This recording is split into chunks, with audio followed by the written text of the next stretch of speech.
Hi, I'm Edwin and welcome to This is Infamous Presents the CineFiles. Today we are back in color. We are talking about the Hammer films.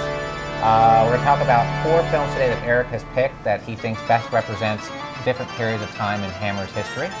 And this hat ain't working for me. We just came back from Time for our Classic Noir episode, but I made sure that I didn't leave without one of our Manhattans. But yeah, we're talking. This is something I wanted to do for so long. I'm so excited about this. Yeah. Hammer films. Selected works from Hammer. Stop. Hammer time. Yeah. And I know we have a lot of CineFiles fans who are Hammer fans. Hammer Films, they were a film outfit from England. Shepperton, England, and then they moved to Bray Studios, which is actually in London. They existed since like the mid to late 30s, and they used to do a lot of like cheapy kind of London Bobby saves the day type of movies and stuff like that. Thank you, Governor. And then exactly, thank you, Governor. But moving along into the 50s, they started to develop this whole thing where, although they kind of flirted with horror and sci-fi before, like the Quatermass, the initial Quatermass movies were film adaptations of popular miniseries in Britain at the time. That was the closest they came to horror, and they did a couple of sci-fi things, like a movie called Strange Ways.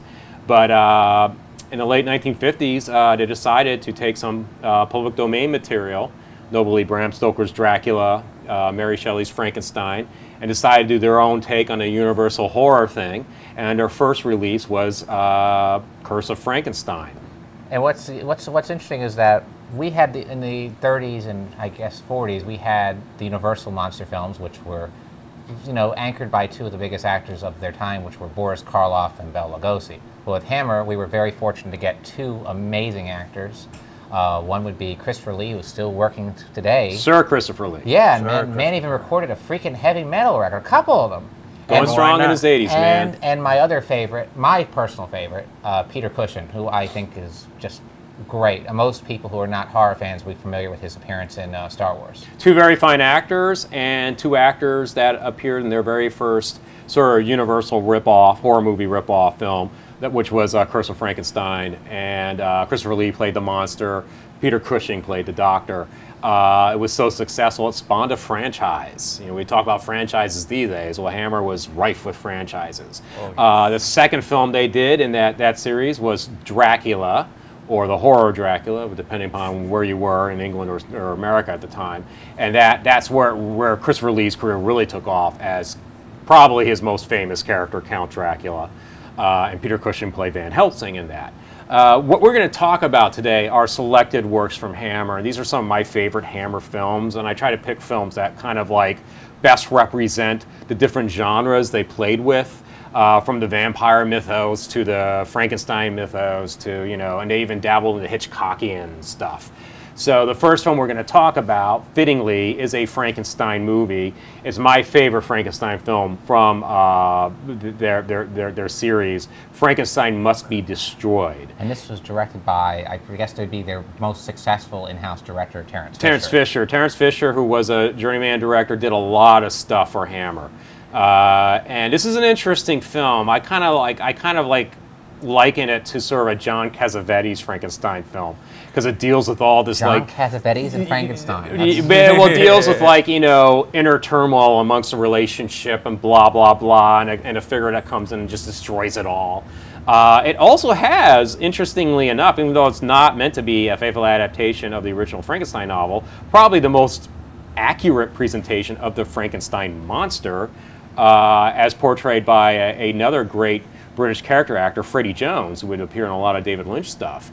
But he plays the Frankenstein creature in this permutation as pretty much as he was originally written in the novels, as intelligent, eloquent, the whole 9 yards, misunderstood. But it's an interesting film.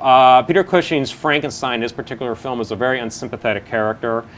He moves in with a couple and basically takes over their lives and blackmails them so he can use their basement to do more experiments.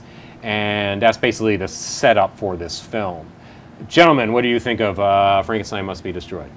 I surprisingly enjoyed it. I enjoyed the twists and turns, and that it doesn't prey on so much horror. That, as you said, it is more about inner turmoil, the relationships, the give and take, and the twists and turns during the whole film. I had to say, you know, I wasn't familiar with this film before we had to watch it for the show, and I surprisingly enjoyed it a lot more than I expected to.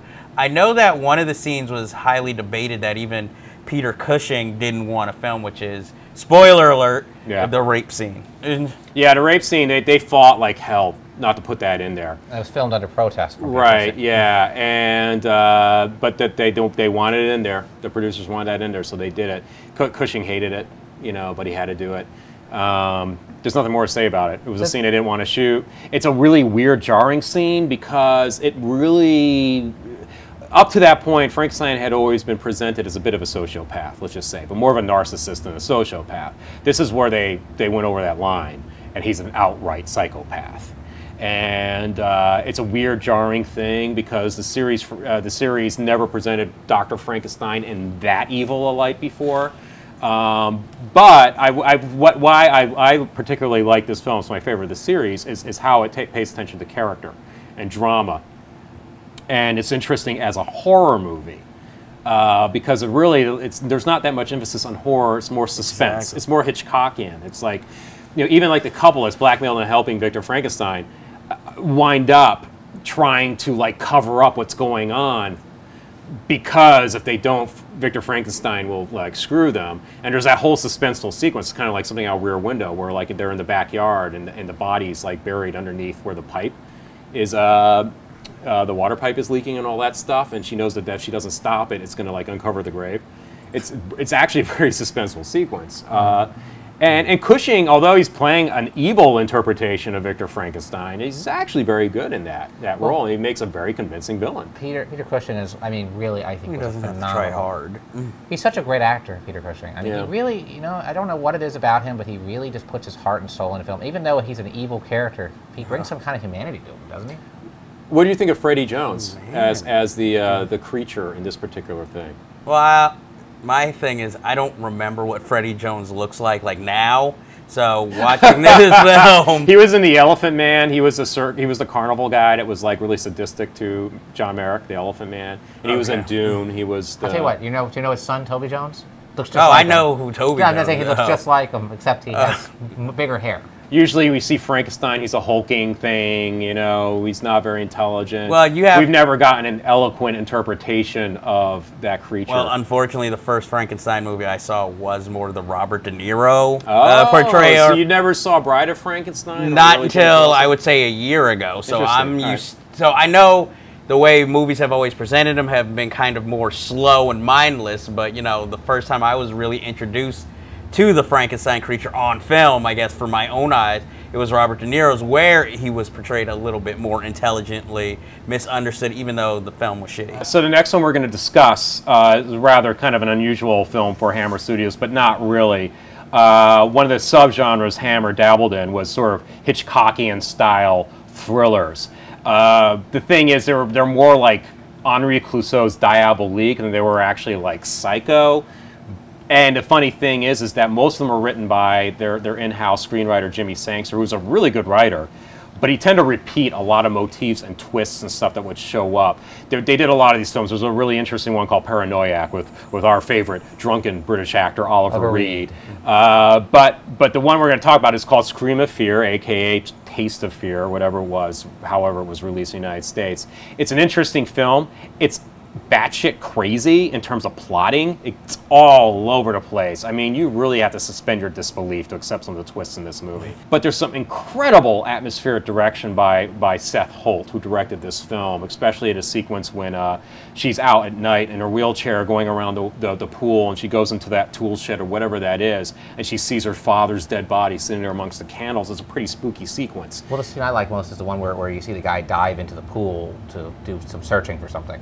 Right, which is straight out of Diabolique. Yeah, I like you said, like, the minute the movie starts, the first thing I thought to myself, okay, this is definitely an inheritance plot, a way to kill to get some money. As they all are. Obvious. They're all like that. And people were, this is probably made to cash in on the Psycho craze. But you know what? It's really Diabolique. It's Diabolique, absolutely. And what's surprising is that the lead actress... Which is a great film, by the way. It is a great movie. You know, so funny, but what's so funny is that when I saw the movie, the lead actress, I thought, well, she's not bad. I feel like I've seen her before, but I'm not sure. And then I realized it's an actress I really have never liked in anything else I've ever seen her in, which was Susan Strasberg. Because I think she's really a terrible actress. But in this one, she's actually pretty good. Susan Strasberg. No, you haven't. I've seen her in a lot of terrible movies. She was in The Manitou with Tony Curtis. She's very good. She's actually a pretty good in her part, you know, as the paraplegic girl. Christopher Lee, again, makes another appearance because he's a Hammer actor. He has to be in there somewhere. Sort of sinister. You don't know where he's coming from, what his agenda is. But there is some nice, but you're saying, like, you know... Terrible French accent, though, because it takes place in France. It's supposed to take place in France, but I never felt it was in France, other than, you know, a couple of locations. I was like, this is obviously England.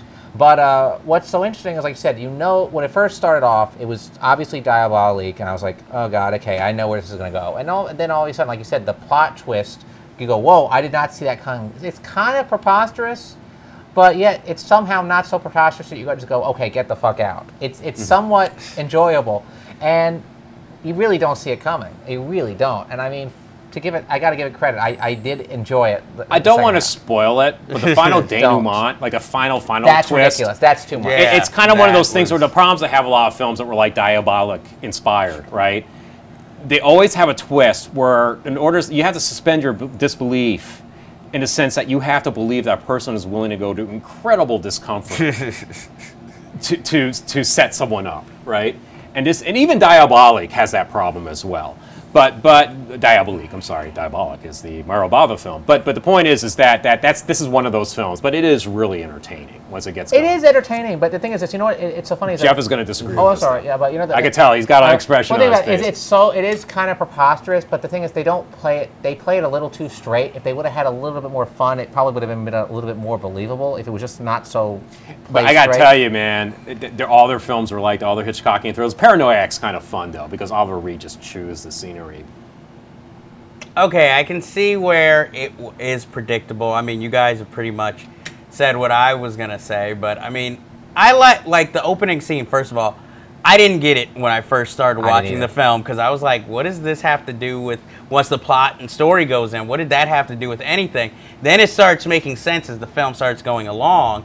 And like you said, that the twist that happens, I couldn't have predicted. But then it goes a little overboard with its ending, and then I was like, okay, but I'll accept it. You know what it was? It was one twist too many. If they would have quit ahead, maybe it wouldn't have been as preposterous. But maybe it's also because I went into this film totally blind.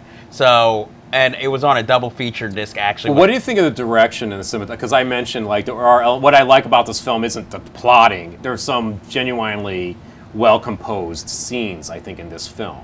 Well, it definitely sets a certain mood, and I liked the way the scenes progressed. I mean, I liked it more than he did. I enjoyed it, I just thought it was preposterous. Well, see, I wasn't going throughout the film thinking it was preposterous. I was just like, I know where this is going, but I'm enjoying the ride I'm going on. So, I mean, of course, I've seen films, obviously. So you liked the film? Yes, I actually liked it more than I expected to. You know what it reminds me of? Like, we were talking about, like, cash-ins and stuff. It reminded me of like how William Castle would make these cash-ins. But the thing about this is this one took it a little bit more seriously. William Castle was smart enough to know that he was you know, he made it a little campy, a little bit more fun. His were more, what you could argue they were unintentionally campy, but they were campier. They're intentionally campy. I have a perfect example. Whereas they took this stuff seriously. Another film that William Castle made in response to Psycho was a movie called Homicidal, which Eric and I have debated about off camera. I think it's actually a pretty good twist. It is, and Eric thought it was too preposterous, but you can see it. Well, I thought you could see it coming very easily. I didn't. I mean, I was which dumb. I'm shocked you didn't. I was a young kid when I saw it. I'm shocked you didn't. But anyways, we're going to skip ahead a little bit because I want to get back to the other part of their horror thing that Hammer was famous for, the vampire franchise. And it started off the whole Dracula thing, Christopher Lee, et cetera, and then they started doing little spin-offs off of that, like Brides of Dracula, which had no Dracula in it, but then they started doing the Karnstein films. Vampire Lovers. Like Vampire Lovers and Twins of stuff like Evil. that. So they started doing their own thing. Now, I love all the, I'm very fond of all the Christopher Lee Dracula films, all that stuff. But my favorite vampire film out of the Hammer stable has no Christopher Lee in it, nor any like recognizable character, although it's sort of tied into their Karnstein thing. Captain KRONOS Vampire Hunter. and it's probably, for me, it's their most fun Hammer film. It's more of a swashbuckler adventure than it's a horror weird movie. damn movie. It's a weird movie, but God, it's fun. Well, it's like, it reminds me a lot of like the Three Musketeers with the it's Old kind of like West. its own little superhero. It's film. the film Van Helsing should have been. Yes. That's all I'm gonna say. I can agree with you, and I like the actor. I think it's Horst. Oh my God! I Hold on, I gotta look that up. Horst something. I'll look it blah, up. Blah blah. I don't even have any. But anyway. With the Hunchback as his right-hand man. And Caroline Munro, Yeah, she's beautiful. the hot gypsy who has a brief, just very brief nude scene. Yeah, well, Silhouetted. almost, It's good almost enough. nude. But it's a fun movie, and it's got a great story. It was written by Brian Clemens, and it was also directed by him. Directed by Brian, formerly of the Avengers, used to direct episodes of Avengers. And you know, I liked about the film. Like I said, it's like someone took all these different genres and put them into a blender. You have old school like period piece. You have like Wild Wild West, like the TV show, kind of. Because I mean, it does have that weird, like, you know, traveling guy who's like the expert going around town to town cleaning. It's like Kung Fu, kind of, in a way. With his shirt off constantly. And it's a unique interpretation of the vampire mythos. It's not like they bite you on the neck and drain your blood. They deprive you of your youth. This is how it's supposed to tie into the original Karnstein trilogy.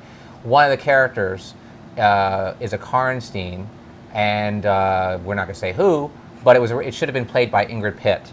But it should be explained, the character Karnstein was originally created by a writer named Sheridan Le Fanu, and it's been adapted. His stories have been adapted in many different ways. At the Karnstein trilogy, it was 3 films made by Hammer. The first one would be Vampire Lovers, A Lust for a Vampire, and Twins of Evil. Twins of Evil. Those are the 3 films in the series. And but anyway, back to this. What I liked about it is that, like I said, it's just all these different things in one. So if you don't like the vampire thing, you got the swashbuckling thing to look forward to. And some of the stuff is really funny, like that scene when he's in the bar or in the pub, Oh, and the guy challenges him to a how it duel, was shot. and it's like you expect this. It's kind of akin to Raiders of the Lost Ark when the guy challenges him to a saber duel and he just shoots him. It's kind of like that, but not exactly. A good bit of trivia: the guy that challenges him to the duel, that's an actor named Ian Hendry, who was an original Avenger. When the Avenger, the TV series, first came out, it was 2 guys, John Steed and this other character was played by Ian Hendry.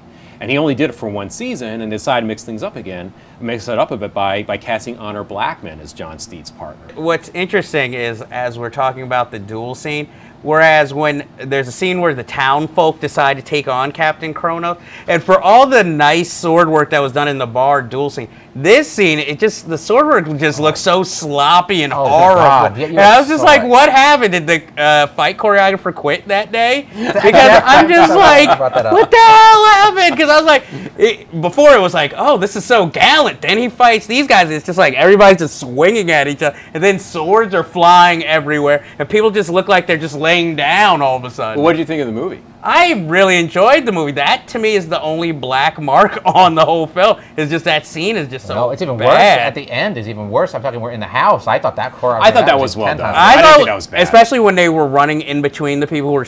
Well, I don't want to I actually thought, you have to remember, like, if people forget this, with the Hammer was very low rent, very low budget productions, and yet they somehow made up for it because they had access to great costumes, props. They would reuse props and sets. And they had British all actors. the time. British actors. You know, and they had and they had actors that were like stage actors and stuff. They made it work. British actors. And so it's kind of jarring when you see something and you have to remind yourself, oh, this is low budget. I'm not excusing it, but I don't agree with you. I think that final sword fight between him and the vampire at the end is actually really well done. There's some of it that's good. Some of it's good, but some of it's really bad. I mean, it's like one day they fired, like you said, fired a fight choreographer. They forgot, or they got a replacement, and they just said, we'll wing it.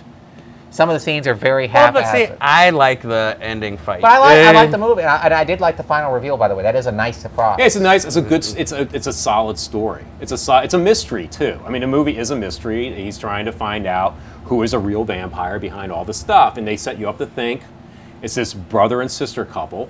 And there's a nice little present surprise at the end, and it's a really it's a solid production. It's low budget, but there's a lot of heart and soul into it that I think makes up for its shortcomings. It's a real shame, too, because, I mean, I know it didn't do too well at the box office, but it became pretty much a cult favorite. Well, Hammer wasn't doing very well at all at that time. No, at that We're talking about the early 70s. Oh, it's doing very badly. In fact, sadly, I mean, Captain Kronos could have been a franchise character for them, I think. Exactly. In I fact, wish there was more. Back in the 70s, Hammer was really suffering. In fact, their movies got lower and lower budgeted. In fact, one of them, I mean, was probably one of the worst films I've ever had to sit through. Well, I'll take that back. It's one of the worst films for Christopher Lee. It was Dracula AD 1972. Yeah. That was really near the end where everything was peeing out. And then I believe they made one film with Natasha Kinski, which I cannot remember, and that was the last To the film. Devil, a Daughter. Yeah. That was their last official film until they made their comeback recently. Yeah, but they had all these like proposed projects, films that never were, that could have been. Like, in fact, one of them was Pterodactyls versus Zeppelins was a project, which would have been awesome. The one I would have loved to see, in fact, they even drew up a thing, was I think with Vampirella. Yeah, they were going to do Vampirella. They had it cast and everything. Now we're going to go back a few years to 1968, the same year that 2001, A Space Odyssey came out. 2001 got more attention, deservedly so. But another sci-fi film came out by Hammer at the same time that has some ideas there that could be arguably just as profound as what 2001 A Space Odyssey put out. And that is Quatermass and the Pit. And it's pronounced Quatermass, not Quartermass, Quatermass. But you wanted to say something about it. Yeah, well, this is probably the most successful series in Hammer's history. It was written, it started off by the phenomenally talented writer Nigel Neal.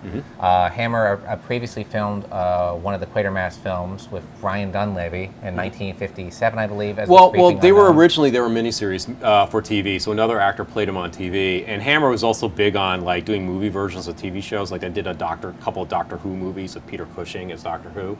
So they decided to do the movie versions of Quatermass, and for the American market, decided to cast Brian Dunleavy, who was a tough guy actor.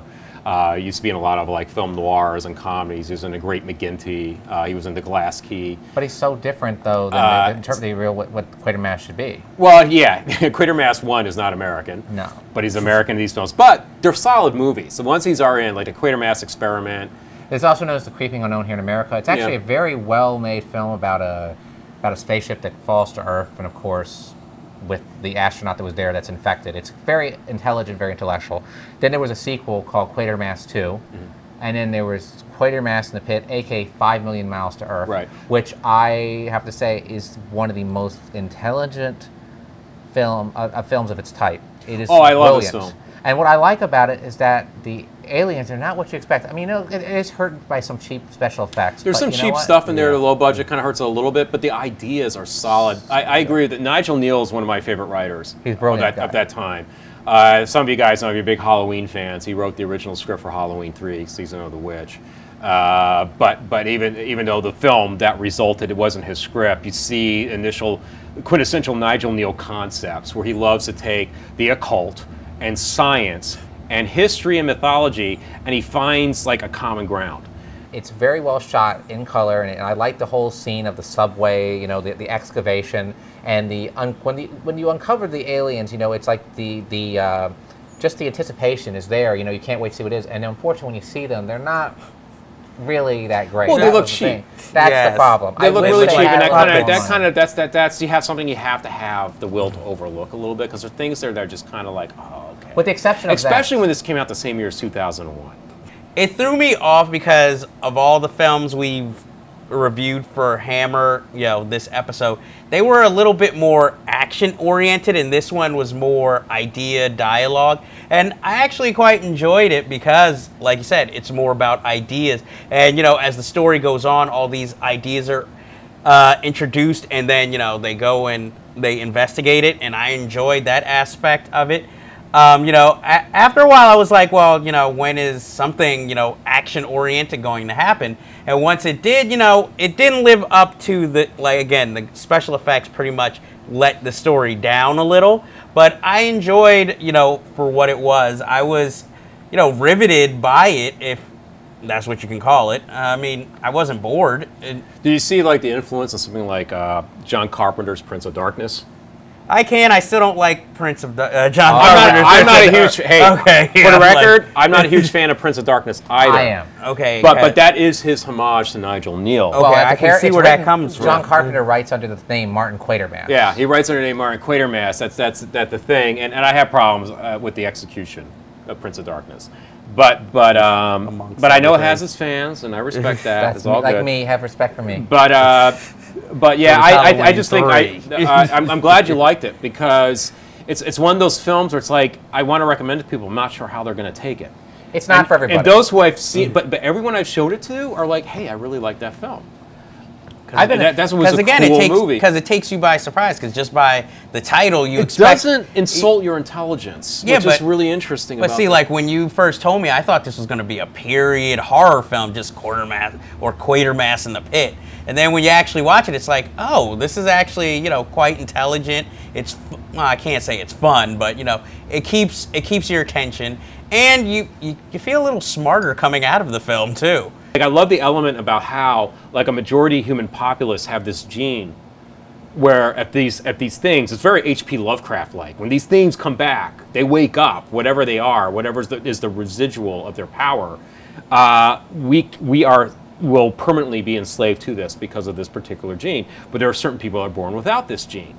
And those are the people we're going to have to depend on to save the human race should this happen again. And I think that's like a really interesting concept. Recently, in the Naughts, they tried to do the experiment again where they did it live in front of an audience, and they did the Quatermass experiment, which starred Jason, help me out here. He's been in all of Jason Fleming? Fleming, that's it. Jason Fleming played Quatermass. And they keep talking about wanting to do a new Quatermass movie. I would love to see them do an update of Quatermass the Pit for today's audiences. It'd be interesting, or a news story. I'd like to see what else they can do about. I'm gonna wear a hat too. I'm gonna wear like an authentic Victorian era top hat. So you know, there you go. Okay. Yeah, a little bit of gothic thing going on. Anyways, thank you guys for the Hammer discussion, indulging in my. Yes, and see one of my favorite Hammer films too, if you have a chance. Hands the Ripper. Hands the Ripper, solid film. That's one of my favorite Hammer films. But anyway, I'm Edwin Samuelson. This is Infamous Presents the CineFiles. Thanks for tuning in, and see you next time. Go stake a vampire.